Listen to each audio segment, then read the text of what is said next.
Now we will also transition into our presentation from Karen. So let me read a brief bio about Karen Lawford.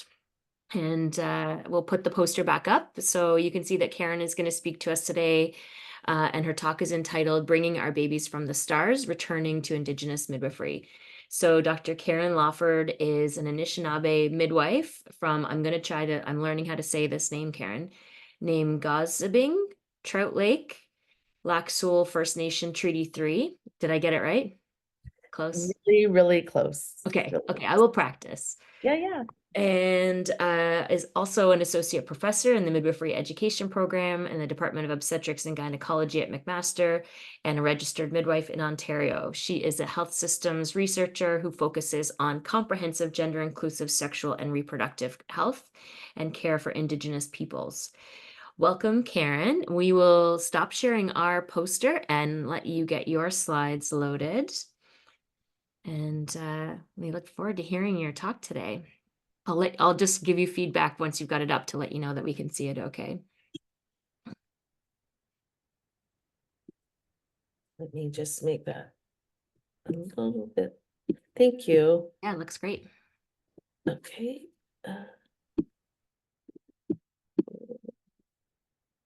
There we go. And I'm going to bring up the chat.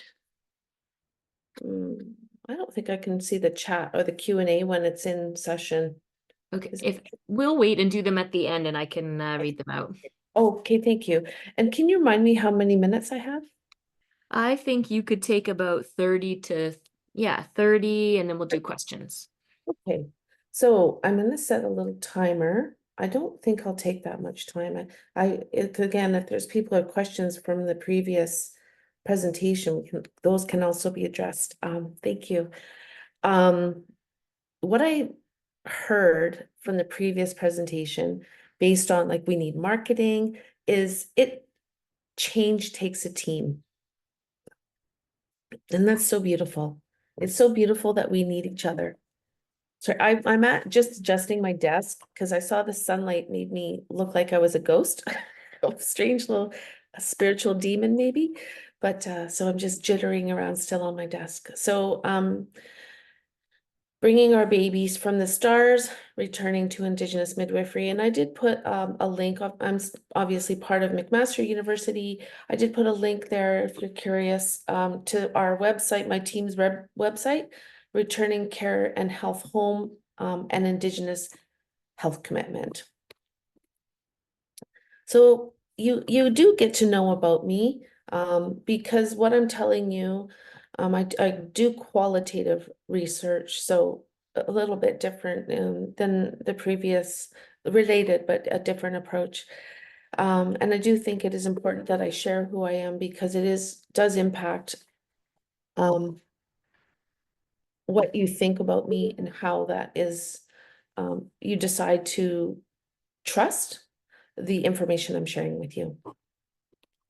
So amazing work, Beth. It's Namegosibiing, and my family is from this little tiny space here. So if you were to look at Canada, and Winnipeg is central, or just outside of Winnipeg is actually the center of Canada, and you were to drive east, you would go to this little town called Vermilion Bay. And for those of you not aware of Ontario or Canada, this Highway 17 right down here, the bottom right-hand side is actually the highway that takes you from, like, say, you can get there from like Toronto. And then if you drive north, there's a little highway, the 105, that take you to Red Lake. And then you were to take a plane, or you would obviously have to walk or boat into this. You would take a plane for about 20 minutes, 30 minutes. And that's where my family is from. The government of Canada, when they decided which reserve we were to be put into, I use that in square quotes because reserves are not Indigenous ideas. They are social constructions for maintaining Indigenous people, First Nations people specifically within a geopolitical place. In fact, we're sort of geocached. So I'm actually a member of Lac Seul First Nation, which is just north of Sioux Lookout. but lots of my family from Pikangikum. Now, Sioux Lookout is where there's a hospital, a receiving center for birthing people. So I'd like to share that. Okay, oh, there's the chat. Nice. There we go. Nice. I like these chats. I do have very strong feelings about some of the things that I'm going to talk about. And it's not just all bad. Like some of them are very good.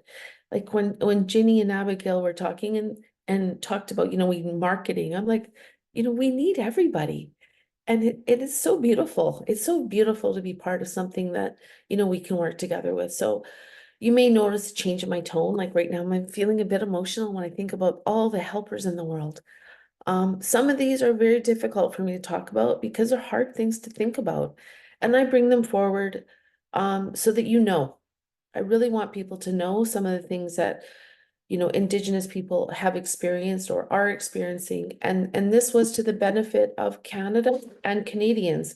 And whether you're lived here for a few generations or you're a new arrivant, this work has been done for your benefit. And that's definitely something to think about. So I feel vulnerable and I just want to do some knowledge sharing today. So my name in English, my Anishinaabe name is Winterfire. And if you know me, that suits me real good. So winter is a cold time in Canada, and especially in the north. And so having a fire is really, really important and quite beautiful. But you can't be too close to the fire, else you'll get a little burn. And you can also burn your fire out, like so that there's no fire left. So you have to tend it carefully. And you also have to be careful with the sparks so that you don't hurt anything. Any of you who've been around a fire, it seems to be a wonderfully iconic part of Canadian general culture of sitting around a campfire. You can get little singes and little holes in your shoes, in your pants. I've certainly melted a pair of shoes once by being too close. So I think of this as like a great responsibility of sparking change or initiating or bringing, but also to be warmth. Like I hope that despite my strong words and my strongness, that I don't frighten you and you see me as a resource so that you can learn as well. So in Canada, great efforts have been taken to commit genocide and eliminate Indigenous peoples. And I could prepare about 20 slides describing just cursory things that the government of Canada has done, largely for the sake of nation building and to clear not just the land from things like, I don't know, trees for trains and roads, but literally clearing away Indigenous peoples. So here's just a few examples. Violently imposed Christianity. That was largely through, well, you could also say it was actually from hospitals, because hospitals often had a lot of Christian and specifically Catholicism, Indian residential school system. I don't want to tell you details about the violence there because I want to come back to places of desire. You can look it up. There's lots written, there's lots on the internet, lots of YouTube. If you want to learn more, it's not a pleasant time to do that, but I mean, certainly it is helpful to know that these things did happen and people are not making it up. So the Indian residential school system became mandatory attendance of children as young as 3, to taken away. I think it's 3, 5, 3, 5 I've read, and 6 for sure. So the government of Canada would bring in RCMP to physically take children away to these residential schools where some of them would spend up to 12 months a year. Yep, that's the full year, and would stay there for like their entire childhood.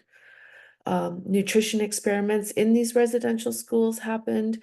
So scientists would come in with these little biscuits, and this is the work of Ian Mosby, his archival research. And they would give half the class nutrition, what they thought were nutritious foods, and the other half foods void of any nutrition is what they thought. So they would measure how slowly children would grow, how their hair would fall out, their teeth would fall out, all these markers of poor nutrition. And so a lot of our nutrition understanding is actually from the benefit of, that's not the right word either, is it? Has happened because of the, I don't know if torture is the right word, but I would think it is. I'm thinking like legally, is this the right word?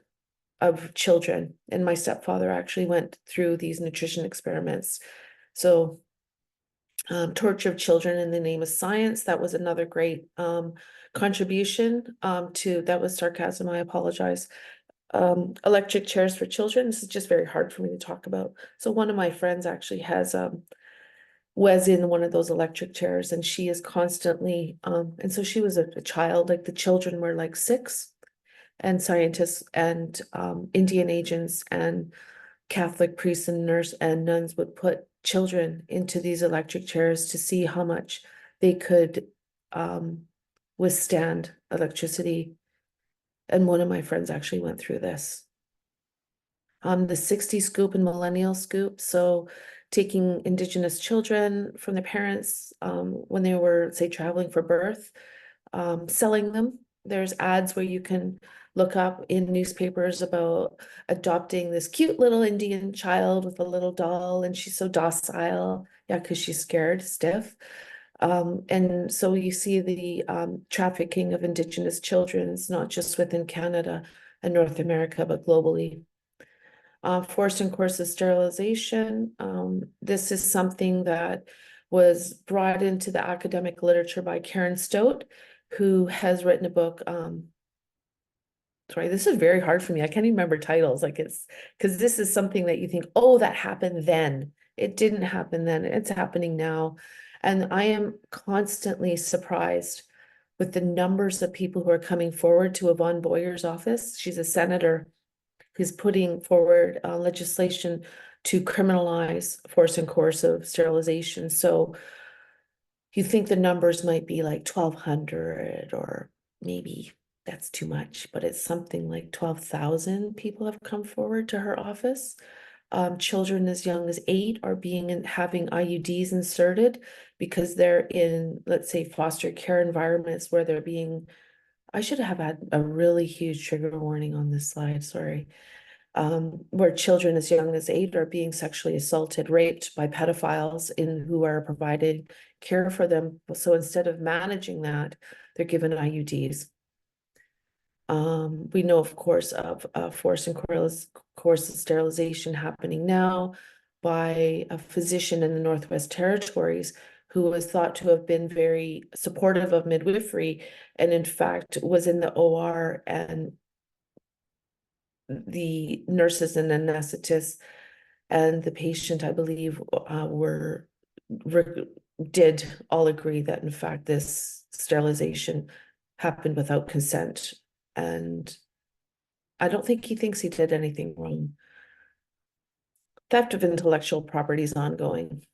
And so these are just some of the things that this lovely government of Canada still has done. The Indian Act was put in place shortly after Confederation. So Confederation, Canada formed in 1867.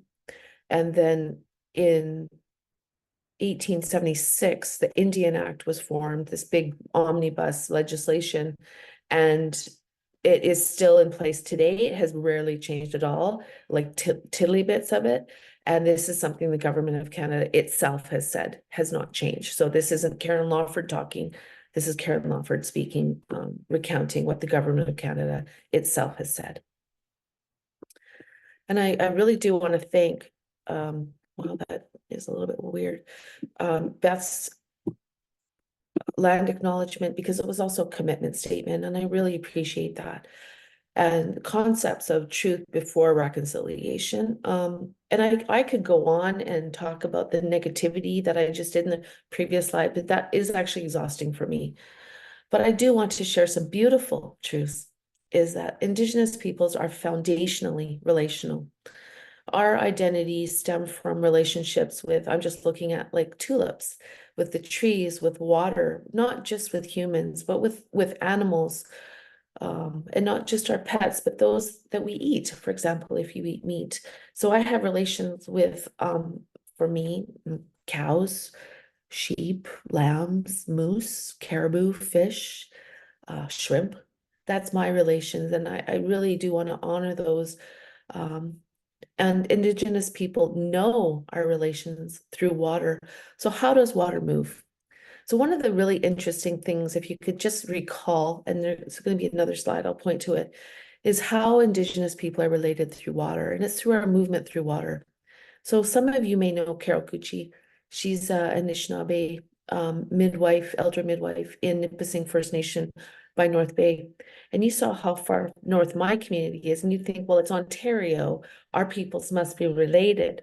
But the water changes the direction from my water goes to the Antarctic. Sorry, it does not. It goes to the Arctic, and her water goes to the Great Lakes. So my relationship with her is actually not through water, but through water like fresh water, but rather through the water of amniotic fluid. Indigenous peoples recognize that water is life. We cannot live here without life, without water. We are born and grown in water. We transition from this spiritual realm into this physical relationship by passing through water. And so water is sacred, and water carries life.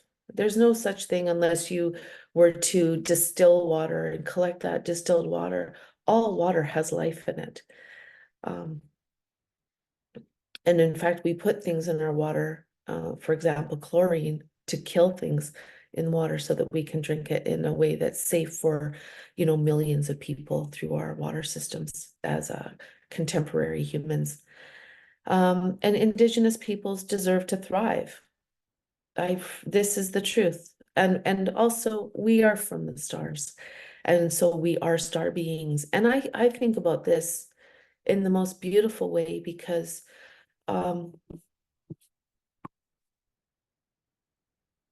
it means that we're all star beings, not just Indigenous people. And I think that's really beautiful to consider. And I think that's true. And I'm going to talk a little bit about that later. So this research that I'm presenting today is basically we couldn't really find, we wanted to do some research on what, like my research team, on what constitutes risk during the COVID-19 pandemic and how that impacted Indigenous people who travel for birth in Ontario. So we decided to start though, to look at the literature. How do Indigenous peoples define risk?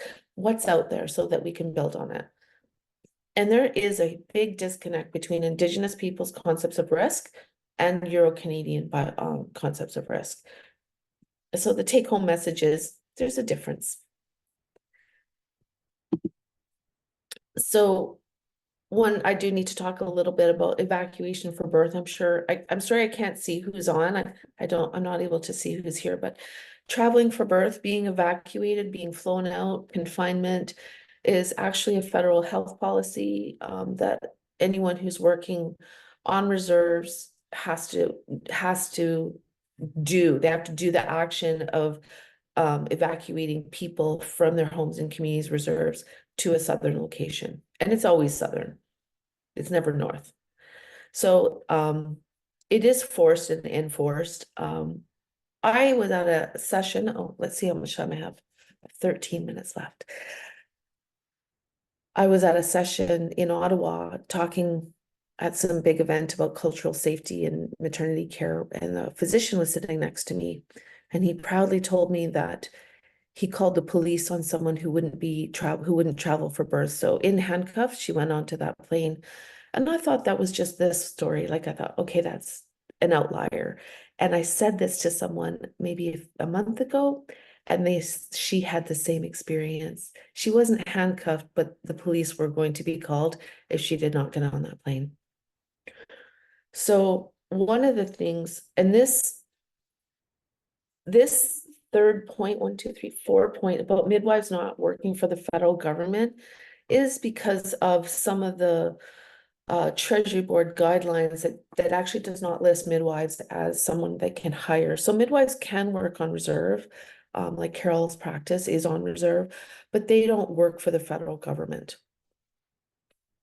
And of course, we have decreasing numbers of physicians in rural and remote areas. And we also have that same group of healthcare professionals not doing births anymore. So we have this midwifery, a maternity care crisis. So here's a picture of Canada. So I'm from, I don't think you can see my cursor, but there's a Thunder Bay there in the pink in Ontario, and I'm north of that. But picture in Canada that everyone in the north coming south for birth, and they actually just follow those same latitudes basically. So if you're in BC, you're probably going to come to Vancouver. In the north, in Alberta, you're going to go to Edmonton or Calgary. Saskatchewan, you're going to go to Saskatoon or Regina. Manitoba is very interesting because really the only high level maternity care hospital is in Winnipeg. So everybody almost goes to Winnipeg for birth if they have a high risk pregnancy. And most First Nations who are evacuated for birth do travel to Winnipeg. So that goes on throughout the province. So in our article, we did discuss how the evacuation policy is premised on this biomedical model, the pathologization of pregnancy, and basically all sexual and reproductive health. Pathologizes Indigenous peoples themselves. So already there's something wrong with us as Indigenous people. So we constitute the pinnacle embodiment of risk, thus justifying ever increasing biomedical interventions. And there is a hierarchy of influence that is built within the Western biomedical model, of which midwives are part of, that erases Indigenous people as individuals so that there's an overemphasis of biomedical risk, and that overrides and supplants Indigenous peoples' autonomy, self-governance, and informed decision-making. And there's a constant hyper-surveillance for itemizable components of health, all of which compound risk. So you have this, and now it's not just 3, the answer might be 50. So, and I do want to stress, because I think there's people perhaps even here in this conversation who say, well, we have similar experiences, our pregnancies are pathologized, the Western biomedical model is not helpful for us either. And that may be true, and that is probably true. However, the origin story of Canada is uniquely enacted against Indigenous peoples through every lever possible, to the benefit of colonizers, nation builders, and settlers of all varieties, including arrivants. And this way, then, our experiences are not the same. One of the ways I'm starting to figure out how to explain this, besides this concept of unique origins, is that if you have a big ball of different threads, yarn, and it's all tangled, and let's pretend that's the maternity care crisis that we have right now, and there's maybe some, like you're making a nest, maybe there's a little bit of twigs, branches, bark, maybe a little bit of plastic or shiny something that the birds have found, maybe some petals. Well, we may be in this terrible time. The way that we got there is different, and the rationale and reasoning, and then therefore the levers like legislation, regulations, policies, even in the Constitution, they're not the same. And that's why this is a different conversation when we think about Indigenous peoples. So our main research question was, how do pregnant Indigenous peoples, including First Nations, Métis, and Inuit, conceptualize risk when accessing maternity care in Canada? And we did that work. It's not published, so I'm not going to speak about that today, in terms of COVID. So what did we find though in the literature? So this started when the first author, Sarah Durant, she was a 4th-year student when I was at Queen's, and she would hear things because she would come into her community of Akwesasne, and talk about the work she was doing and working with me in maternity care and midwifery and Indigenous midwifery. And she kept hearing stories of neglect, mistreatment, stereotypes in her community. Even refusal of care by Euro-Canadian healthcare providers. And in the stories that were recounted to Sarah, they were all about either physicians or OBs. And the people who recounted this, they knew that these healthcare providers literally held their lives in their hands. So they had to go into these healthcare systems, these healthcare encounters, knowing that they had to have the right answer or they would be killed. And that has been made evident through things like Brian Sinclair, Joyce Echaquan, and other people who haven't had the benefit of a inquiry. And so I do want to stress that the lived experiences of Indigenous peoples are real and that they're legitimate and truthful.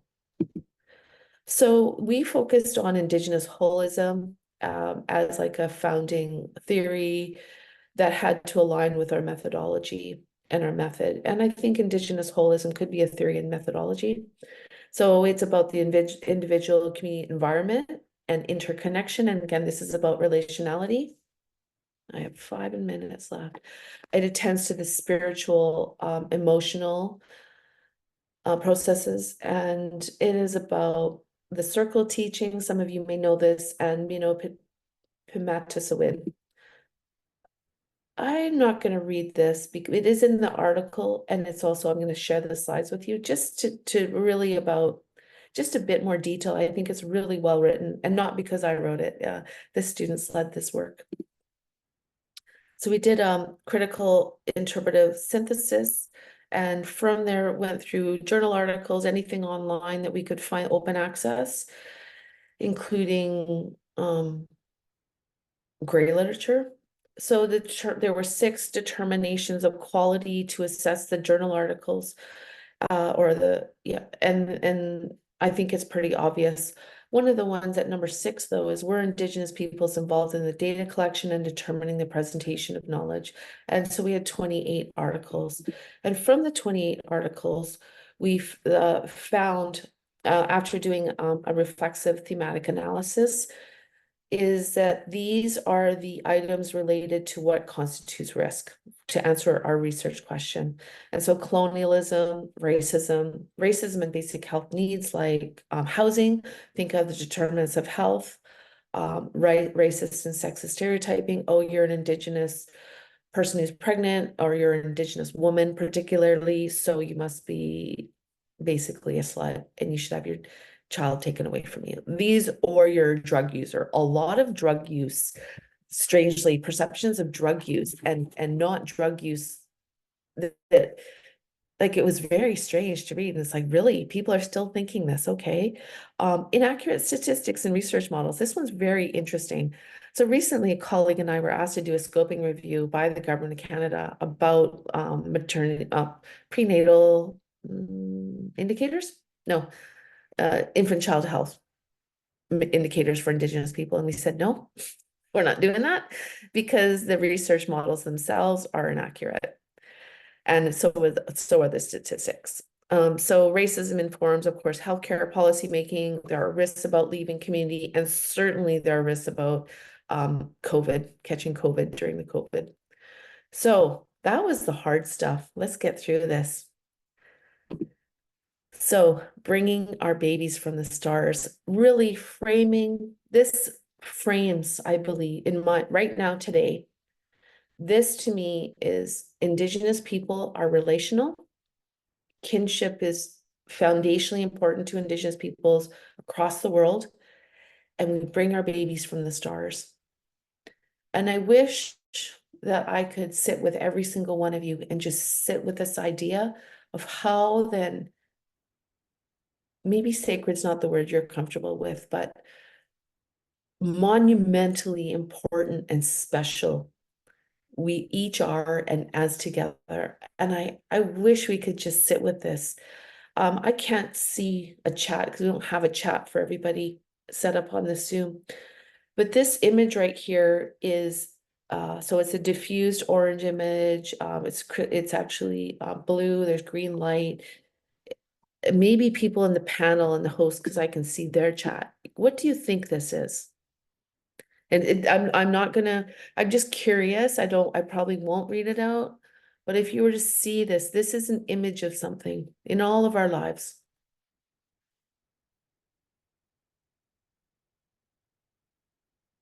It looks like the sky, water. Thank you for that. Far off galaxy, yes. So think of this. This is actually a microscope imagery of ashes from someone's father. Her father died and she started to take microscopic pictures of it.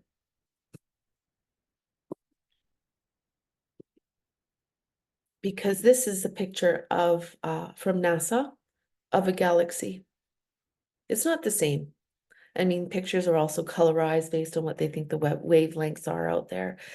But there is actually material in our bodies, all of us, on this entire planet, that has been produced from the stars. And these materials are ancient and are formed from stars and supernovas. So when stars do their end of life journey, and I'm going to go back to this other slide. Because this slide, I think about it, I see the absolute beauty, the sacredness of our being that isn't about whether I have a cup of tea, my lipstick, my cell phones, my supplements. That stuff is so, microscopic, like so tiny. But really, we're from the stars, everything. And what if we thought about when we did our work, all of us, not just Indigenous midwives, what if we thought about the way that we bring babies from the stars? So Indigenous midwives, I think, are really important to bringing our babies home, bringing them from the stars to our home. And we've seen that recently with Ashley Rabiskin, with Indigenous midwives. We see this with Guatuas from Bella Bella. And we're seeing more of these stories make like kind of national news. Someone had their baby at home in community with Indigenous midwives. See, this is where I'm getting emotional. It's so beautiful because I think of this slide. I think of these beautiful, we're star beings. Maybe we don't think of ourselves that way, but what if we did? And I think that's so hopeful and beautiful. And so what can you do? I put the word here support with a question mark because I think the word support is like a generic. It's like,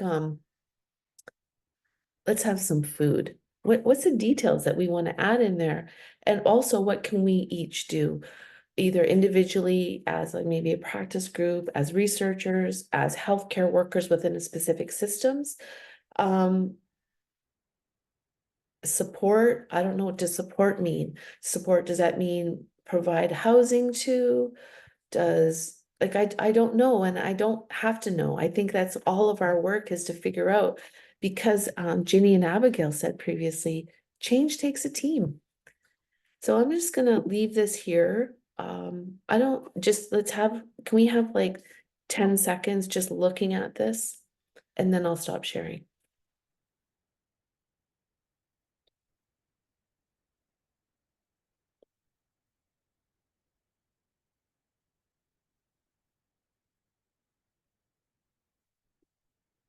Which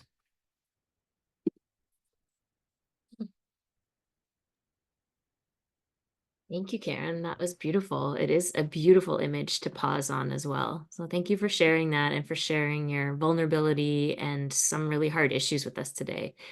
That was really a very powerful presentation.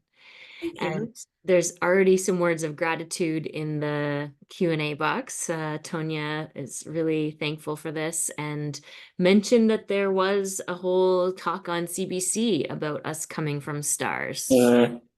And so all the connections between us and Yeah. universe, and yeah, really, really hopeful is how Tanya's feeling. So I don't know if you can see the Q&A box now. Yeah, so beautiful. I wish we could see how beautiful we are. Like we get distracted with like, oh, I have a zit or my hair is frizzy, or it's like I'm made of stars. How could I ever be anything but dazzling and gorgeous? That's very powerful. And I think you're right. We all need to be reminded of that because you get lost in the negative stuff of humanity. And if we were reminded that we come from stars or we are stars, that then that connection that you're talking about and recognizing that that's the thing that unites us and that we are connected in it is really powerful. So yeah, lots of wonderful comments in the Q&A. Does anybody have any questions or things that you want to ask Karen about the research or about, as you start to think about ways that you can support or take action or commit or, all the ways we could unpack that word support. Anyone have any thoughts they would like to share?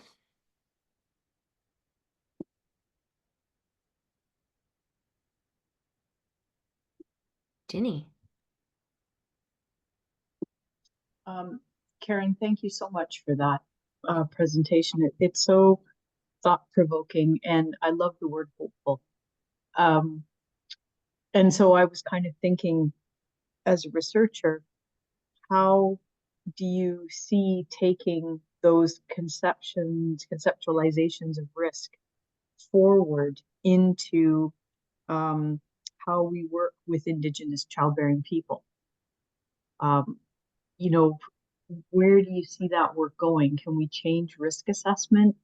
Can we, um, advocate for changes to risk assessment? Where do you see it going? This is such a good question. Thank you, Jenny. I really appreciate this conversation. I have an idea, but it's not my idea, so I can't share it.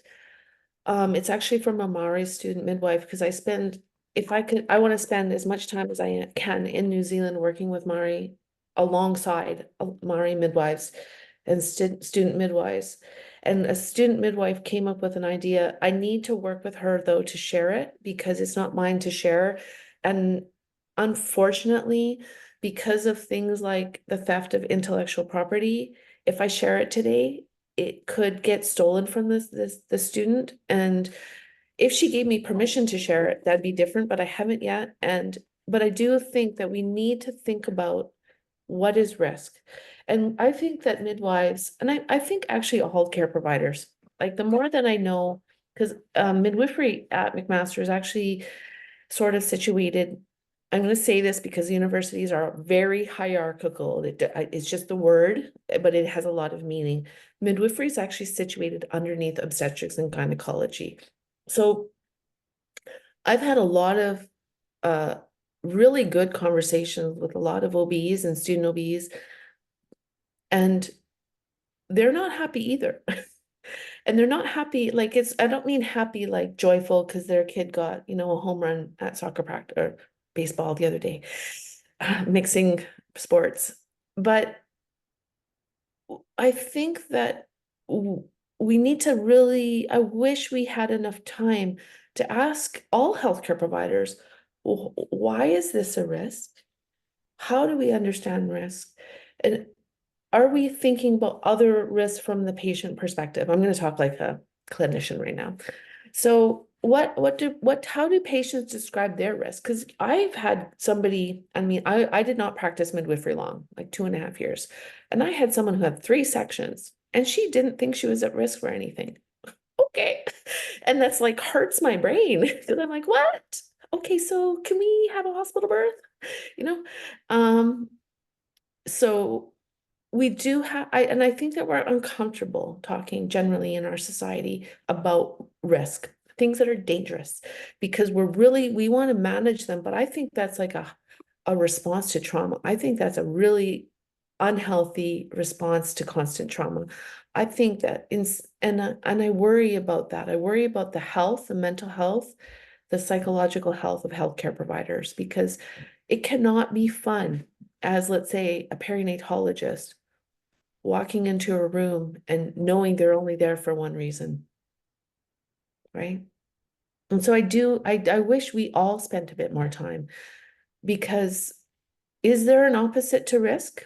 Or is it a continuum? Like, who thinks about this in their practice? And so I'm really grateful for the students who, they're all the authors, I'm the last author, who wanted to do this research. Is this beautiful work? So I don't think I answered you, Jenny, but I'm on something, supporting the work of something that could address your question. Well, and I think it speaks to the, how it begins with each individual person, their own perception and definition of risk and what matters to them. And that it's hard when we work in this place of we need frameworks about risk, and we need high risk and low risk and medium risk, and we need to be able to categorize people, and we need to put them into boxes, when I think risk as a concept and how it's interpreted and the meaning it has for an individual doesn't always fit categories, right? And so how do we move away from that approach?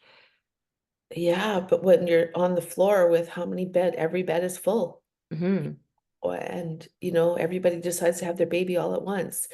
We'd like to think that even midwives, but midwives are people, and we all live and reside in a society that is risk averse. And if you're from the United States, where you're not just risk adverse, you're litigiously frightened, like, how do you manage risk? Everybody gets a section at 38 weeks. Yeah. And is that wrong? And there it's like, I don't even know if the word wrong is the right concept to engage. It's like there's societal pressures. Lots more to unpack there. And it's amazing to hear that you're engaging in those conversations and that it's student midwives who are really leading some of that conversation. I think that's really exciting to hear. Well, Sarah is she's Akwesasne, she's Mohawk, and she's doing her master's degree right now at Carleton. But she's been around midwives so much. She's like, do I become a midwife or do my PhD? I'm like, ooh, not my answer. Good luck with that one, because they're both great. They're both Yeah, great, that's right? both great. Just try to do it all. That's, And sometimes you can, really, and sometimes. sometimes you can't. Well, Karen, thank you so much. And I think there's lots of enthusiasm here as well to hear about where this work goes next, and what the next steps might be and how we continue to have these conversations. So I really appreciate everything you've shared with us today, and really love that you've started this conversation, and hope that we can keep it going. I know that this is not the end. It is just the beginning of the discussion, and our mindset shifting to know that we come from the stars. That's beautiful. Yeah, I think if I could leave people today, I really appreciate your words, and see actually that Carol's Cucci is actually on the Zoom right now, is that if we could think just a little bit, if you're having a hard time, just think about coming from the stars and all the elements that really could not have existed, whether you believe in, I think, in any theory, it's really important coming from the stars. It is. And I think that image will stick with people. So I think that was a really powerful way of sharing it. So thank you so much, Karen.